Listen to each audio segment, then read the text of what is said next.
Right, good morning, welcome back. Now today, this is a Triumph Thunderbird 1600, belongs to a good friend of mine, and it's in today for a final drive belt change. Now it's a very simple, straightforward job. It's not like a chain, you can't thread the new one through and join it because it's a belt, it's one piece and all that, so you do have to take swinging arm out. But other than that, it's really just donkey work. It's taking off parts and putting on parts when you've installed the new belt, pretty straightforward. So I'm not going to cover this as a detailed tutorial because it'd be an hour long and who watches that on YouTube anymore. What we'll do, we'll film the edited highlights, the interesting bits as far as I can see them, and a few safety tips as well, and hopefully make an interesting video to watch. Anyway, let's make a start. I think we'll take the pipes off so we can get the axle out and drop the wheel out. That'll be a good place to start.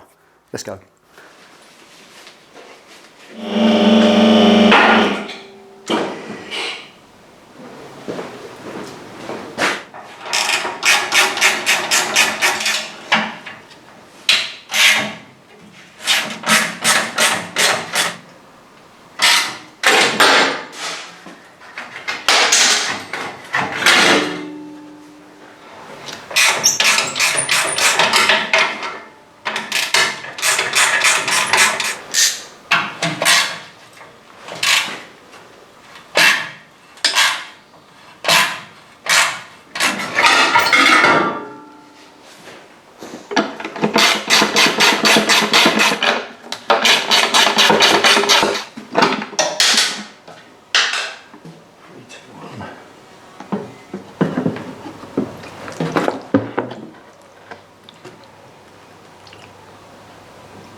Right, we're almost at the halfway mark now. We're stripping turns to rebuilding, just got the belt to change.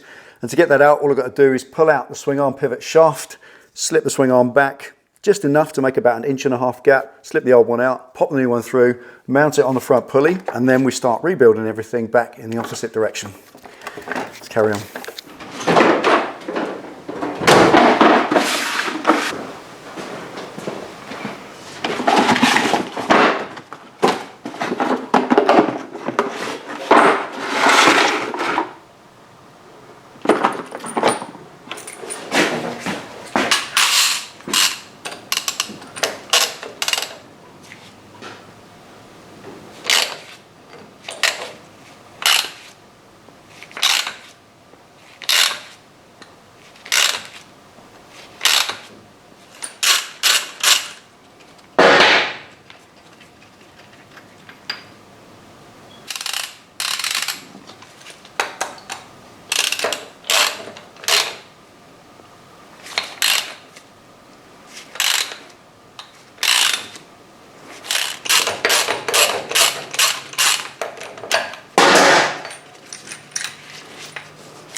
Check this out.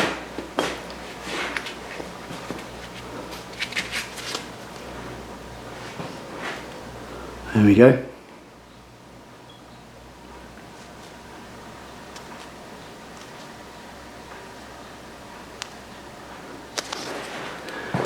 Definitely done.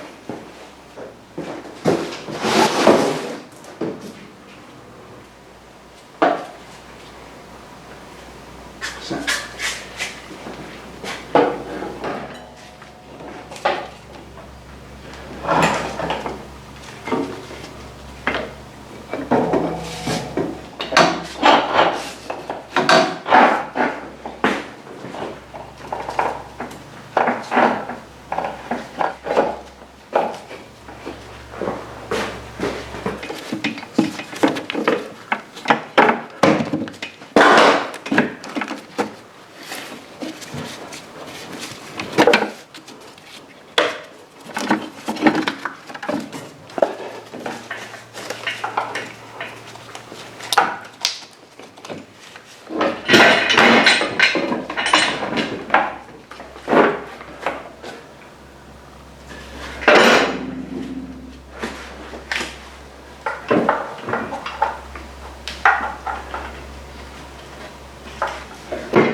Right, there we are. Now, I haven't torqued up the rear wheel nut, obviously. Those of you might already notice, because I'm going to take it for a little ride, come back, check the belt tension, and then I'll do the alignment at the end and then torque everything up in the right way. Now, that's a belt change on a 1600 Thunderbird. I didn't do it as a tutorial because the video would have been 2 hours long. I just did it as something to watch, and I hope you've enjoyed it. That's it for today. Thank you for watching. Take it easy, ride safe. I'll see you next time.